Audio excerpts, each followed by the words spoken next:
मोहोळ तालुक्यातील सय्यद वरवडे येथून एक अत्यंत धक्कादायक घटना समोर आली आहे.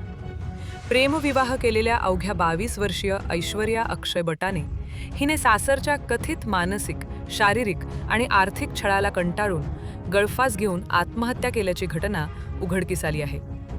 माहितीनुसार 30 नोव्हेंबर 2024 रोजी ऐश्वर्याचा प्रेमविवाह झाला होता.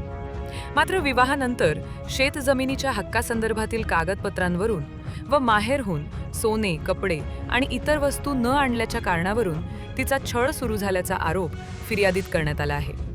तिला वारंवार मारहाण, उपाशी ठेवणे आणि अपमानास्पद वागणूक दिली जात असल्याचेही नमूद करण्यात आले आहे.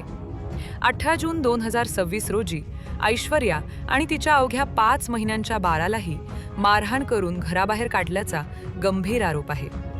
या प्रकरणी पती, सासू, सासरे आणि एका नातेवाईकाविरुद्ध मोहोळ पोलीस ठाण्यात गुन्हा दाखल करण्यात आला आहे.